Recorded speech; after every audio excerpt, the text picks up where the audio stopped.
Eu, pastor Marco Feliciano, já havia pregado por aqui, por ali, por acolá. De repente fui alçado ao cargo de representante do povo no parlamento brasileiro. E com 1 ano, 2 anos de mandato inexperiente, uma porta se abriu e eu entrei por essa porta sem saber qual seria o fim. E fui então alçado ao cargo de presidente da Comissão de Direitos Humanos e Minorias da Câmara dos Deputados. No final daquele ano, de 2013 para 2014, eu tive uma crise.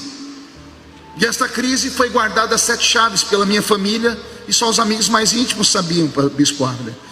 Eu fui cometido de uma depressão profunda. E eu sei que isso é um caminho espinhoso, porque muitos de nós acreditam que depressão é algo que vem direto do inferno e se lida apenas com coisas espirituais. E eu tive um baque na minha vida tão grande, mas tão grande, que eu perdi a vontade de viver. Por que isso aconteceu só no fim do ano? Um psicólogo amigo, porque nem um psicólogo comum a gente pode frequentar, porque é o pastor da igreja, porque é a pessoa conhecida, ele disse que o meu estado emocional é como um copo de água. Ele foi enchendo, e ele estava já para romper. Bastou uma gotinha d'água para ele entornar.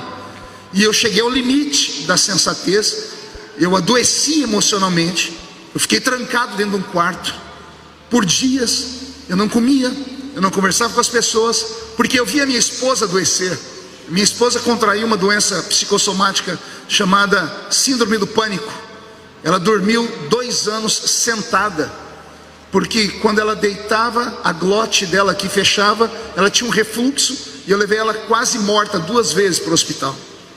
E tudo isso por causa da pressão que nós passamos. Minhas 2 filhas menores, a Kathleen e a Camille, na época eram novinhas ainda. Uma tinha 10 e a outra tinha 11. Chegamos na porta de uma igreja que eu presidia na cidade de Franca, numa congregação nossa, e tinha lá 50, 60 ativistas do movimento LGBT. E eles subiram em cima do carro e tiraram a roupa e esfregaram os órgãos genitais na cara das minhas crianças. E a polícia ali, conhecendo o Código Penal, o artigo 208, nada fez, porque ninguém tinha coragem de enfrentar essa turma.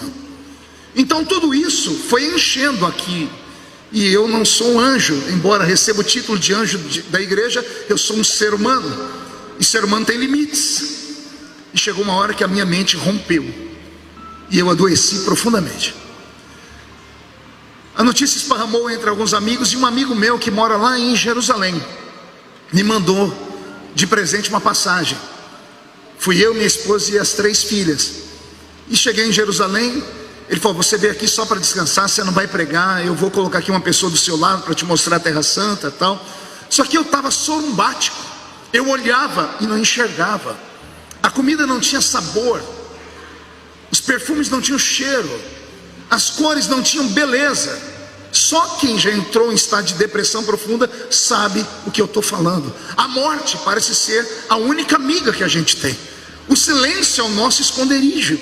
E o desespero, eu descobri nesse período, não é um sentimento, é um demônio. É um demônio capaz de fechar as janelas da nossa inteligência. E quando a inteligência some, aflora o instinto.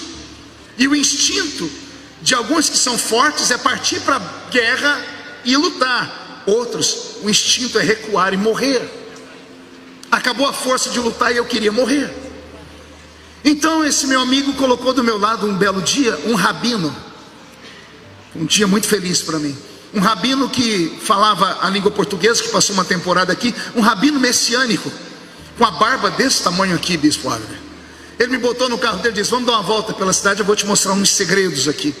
Me levou pela cidade, tudo, mas não tinha vida para mim. Ele viu que eu estava ruim, ele me levou no alto de uma montanha. Nós descemos o carro naquele sol de 55 graus. Para ele normal, para mim um inferno na terra. E chegamos num lugar que dava para ver a cidade toda. E ele disse para mim: um dia Jesus passou por aqui. E aqui ele olhou toda a cidade e ele chorou por Jerusalém. Ele disse: é aqui que nós vamos sentar, eu quero que você contemple. E eu fiquei contemplando 1 minuto, 10 minutos, 1 hora, sem falar nada. O rabino passava a mão naquela barba branca dele, me olhava. Daqui a pouco ele disse: O que esse momento aqui te faz lembrar da Bíblia? Que versículo da Bíblia você citaria diante de um calor igual a esse, que está queimando a sua pele? Eu falei para ele: olha, a única coisa que me vem na cabeça aqui é o Salmo 42. Ele falou: por quê? Eu falei: porque Davi está no deserto e ele está dizendo: Deus, assim como a corça suspira pelas águas tranquilas, assim a minha alma suspira por ti, ó grande Deus. Ele olhou para mim com aquele sorriso no meio daquela barba comprida e disse assim: o que é que Davi está dizendo, pastor? Eu disse: ele está dizendo que ele tem sede. Ele falou para mim: mas sede do quê? Eu disse: alô, sede de água. Ele está no deserto. Ele disse que a corça também tem sede. Ele tem sede igual a corça. Ele sorriu para mim e disse: se eu te der uma nova visão desse texto, o senhor teria humildade de aprender? Eu disse: é claro. E ele falou para mim: Davi não está com sede de água, Davi está com sede de proteção. E eu falei: por quê? Ele disse: vou te contar uma história que nós contamos para os nossos filhos desde criança. Davi era um filho rejeitado. Não sei se você sabia disso. Era tão rejeitado pelo pai que o dia que o profeta Samuel chegou na casa de Jessé o Belebita, todos os irmãos mais velhos já estavam em casa perfumados, e Davi está trabalhando. Só que Davi é a rapinha do tacho, é o filho mais novo. Por que o filho mais novo trabalha enquanto os outros estão em casa? O profeta havia enviado alguém na frente para avisar que ele estava chegando. Ninguém recebia o profeta com a casa destrambelhada. O profeta era o veículo de Deus. Onde o profeta chegava, Deus chegava. Então todo judeu que recebia a visita do profeta tinha que colocar a casa em ordem. E mais, preparar um banquete para o profeta. Todo mundo sabia que o profeta estava vindo. O pai tirou Davi de casa. E um outro dia, talvez uma outra vez o pastor Abraham vir aqui, eu vou pregar sobre Davi dentro desse perfil da história. Davi era rejeitado. Então qual era o sonho de Davi? Ser aceito. Ser aceito pelo seu genitor, pelo seu pai, porque ele tinha respeito. E como é que os filhos ganhavam a confiança do pai naquele mundo antigo? Quando eles iam caçar e traziam para o pai uma caça, uma iguaria. Porque carne eles tinham ovelhas, tinham vacas, tinham bois. Mas o bom filho ia para o meio do campo, ia para o meio das matas ou para o deserto, em busca de uma carne nobre, em busca de uma caça que seria uma iguaria. E não havia uma iguaria maior no tempo de Davi do que a carne de uma corça. Primeiro porque ninguém tinha coragem ou tinha habilidade de pegar uma corça. Porque embora a corça fosse um animal que pesava entre 150 e 200 quilos, era um animal frágil, era um animal extremamente ágil, rápido. Então, ao perceber que havia um predador por perto, ninguém pegava uma corça. Davi, para conquistar a atenção do pai, fez mais ou menos aquilo que Esaú fez com Isaac quando Isaac estava morrendo. Isaac ia liberar a bênção e disse o que a Esaú: vai, caça uma caça para mim e traz e faz um guisado. O pai queria falar assim: eu vou te honrar, mas depois que você me trouxer uma iguaria. Era a tradição daquele mundo antigo. E Davi queria impressionar o pai, porque o pai tinha preconceito com ele. Então o que Davi faz? Ele vai em busca de uma corça. Diga comigo: uma corça. Algumas traduções dizem cervo, é a mesma coisa. Então Davi, conhecendo o mundo antigo, um homem da terra, um semita, ele sai procurando rastros de uma corça. Ele vai procurando vestígios, um galho quebrado aqui, uma marca de pegada ali, até que ele encontra o fio da meada de uma corça. Diz o rabino que Davi se espreitou pelo chão para que a corça não visse e o vento não denunciasse. E ele observou a corça ao longe. Ele preparou a sua arma. Para pegar uma corça tinha que ser com arco e flecha, não era funda. Então ele deixa tudo preparado e ele vai se rastejando para se aproximar o máximo possível da corça. O rabino diz que nesse dia aconteceu uma interrupção do sonho de Davi, porque aparece no cenário um novo predador. E o predador que aparece é um leão da montanha. E quando Davi vê o leão da montanha, Davi sabe, com o leão não dá para brigar, porque o leão também quer a corça. Davi quer a corça, mas o leão também quer. Só que o leão tem muito mais facilidade de pegar a corça, porque o leão tem força. O leão não tem a habilidade de uma corça. A corça corre mais do que o leão, porque o leão é pesado. Só que o leão tem resistência, a corça não tem. Davi não tem nem força, nem resistência, nem nada. Davi sabe que aquela caçada vai dar em nada, mas sendo sábio, Ele olha para a corça e vê que ela é bem pesada, e ele pensa consigo: o leão vai caçar a corça, vai pegar a corça e não vai conseguir abocanhar 200 quilos e levar para o seu lugar. Ele vai rasgar a corça, vai comer um pedaço dela, vai pegar um pedaço para a família e vai ficar um pouco lá. Então desse pouco eu pego e levo para o meu pai. Quem está acompanhando a história? Então o que Davi faz? Davi se espreita para se esconder do leão e ele vai atrás do leão. O leão também se espreita para que a corça não perceba e o vento não denuncie. O leão se aproxima o máximo que ele pode da corça, porque ele precisa de uma coisa: ele precisa que o cheiro da corça esteja impregnado na sua narina. Ao chegar perto da corça, ele respira fundo, e agora o leão tem algo que nenhum ser mais tem. Ele está com o cheiro da corça no nariz. A corça pode ir para onde ela quiser. O leão não precisa vê-la mais. Ele vai pelo cheiro. A corça pode correr para onde for. Ela não vai escapar do leão, porque o leão sabe que ela corre mais do que ele, mas ela não tem resistência. Vai chegar uma hora que a força dela vai acabar e o leão tem resistência, e ele vai até onde a corça está. Ela pode ficar invisível, o cheiro vai denunciar ela. Então a corça, quando percebe o leão, ela corre, e o leão corre atrás da corça, e Davi corre atrás do leão. Estão vendo a cena? A corça correndo, o leão correndo atrás da corça e Davi correndo atrás do leão. É claro que os dois vão sumir de Davi, mas Davi vai olhando para o chão, vendo as pegadas e os galhos quebrados. O leão está sentindo o cheiro da corça agora mais acurado. Por quê? Porque conforme a corça corre, ela transpira.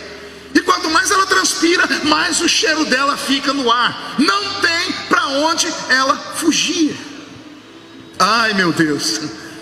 O rabino diz que chegou um momento que Davi subiu o alto da montanha, porque era ali que os rastros davam. Ele desceu a montanha, porque era ali que os rastros davam. E Davi de repente vê uma cena que ele não acredita. Ele olha lá embaixo na ribanceira e vê um ribeiro de águas. E na frente do ribeiro está o leão.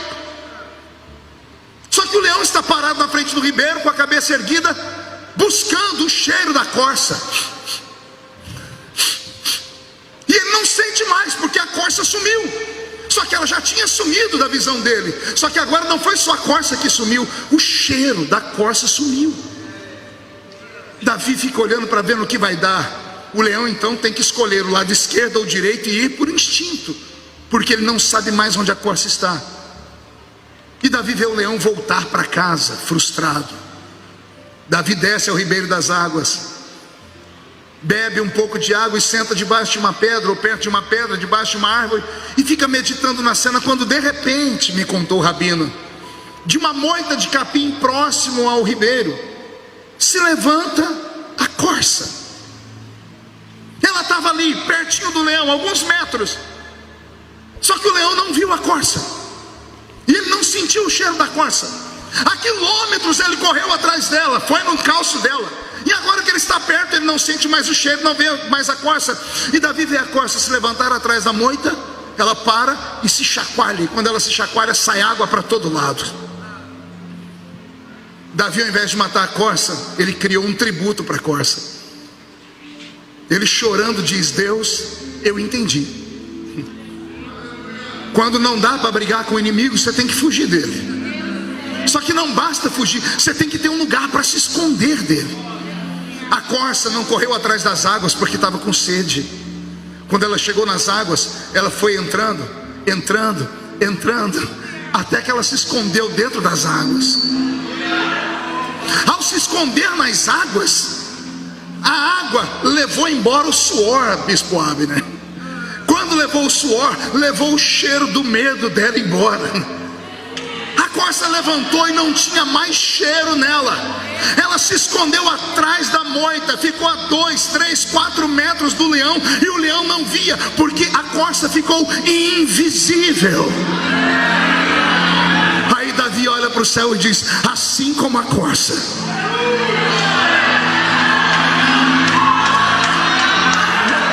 assim como a corça suspira pelas águas tranquilas, assim a minha alma suspira por ti, ó grande Deus.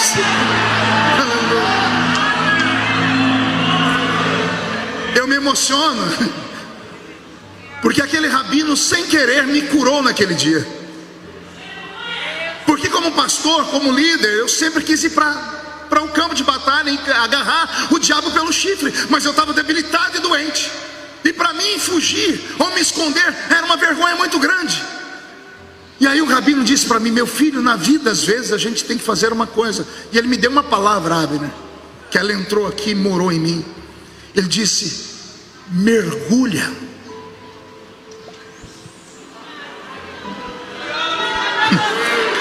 Deixa a palavra entrar. Mergulha. Lá em Brasília eu sempre via deputados falar isso, ó, mergulha, mergulha. Eu não entendi o que era.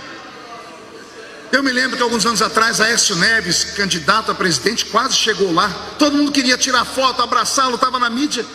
De repente agora é deputado com a gente lá, Otônio. A gente não vê ele no plenário Ulisses Guimarães, que é o templo da democracia, no centro, no microfone debatendo. Aécio entra pelas laterais, e as laterais são debaixo de uma penumbra. O senhor já foi lá, o senhor viu? Lá ao redor da Câmara é escuro, e aquilo não foi feito à toa. Isso existe para que o político que está passando por um alvo, como alvo da imprensa, ele possa tramitar ali, que ninguém vê ele. Ele mergulha, ele cai no esquecimento por um momento, para não virar uma vitrine e as pessoas jogarem pedra nele. Eu entendi o que Deus falava comigo naquele dia. Ele disse: filho, existe a hora de ir para cima, agarrar o diabo pelo chifre, mas tem hora que você tem que recuar. Recuar nem sempre é sinônimo de covardia.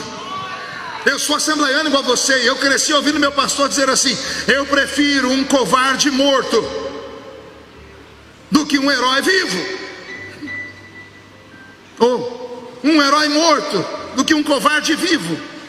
Ele falou: morre, mas morre lutando. Só que não há sabedoria nisso.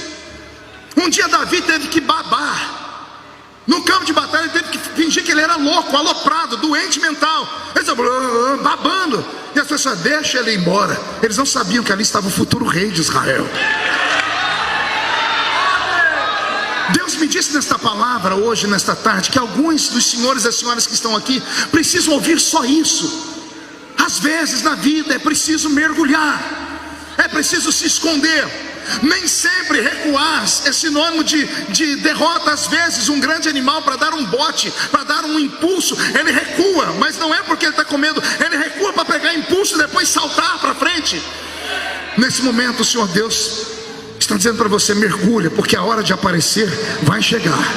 Primeiro você precisa se curar. Como é que você vai curar a sua família se você não está curado? Como é que você vai levantar a sua igreja se você não está erguido? Existem textos na Bíblia que nós só interpretamos ele pela inspiração. A Bíblia diz lá em Ezequiel 2 que Ezequiel estava na beira do rio Quebar, fazendo um trabalho de um animal, pegando barro e argilha, colocando dentro de baldes. Esses baldes eram segurados por uma canga, e ele colocava a canga no pescoço aqui. Ele pegava água, argila, ficava em pé, dava aquela ajeitadinha para caminhar. Era um escravo. Quando ele põe a água e a argila e ele se ajeita, ele olha para cima e ele diz: quando eu olhei, eu vi uma roda de fogo que girava. Olhei, não era uma, eram duas rodas, uma girava para cá e a outra para lá. E lá de cima sai uma voz que disse assim: Ezequiel, põe-te em pé, porque eu falarei contigo. O que Deus mandou Ezequiel fazer? Põe-te. Não ouvi põe-te, mas ele já estava de pé.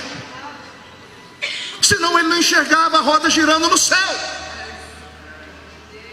Então o que Deus está falando, pastor? Deus está dizendo assim para ele: o seu corpo está de pé, mas a sua alma não.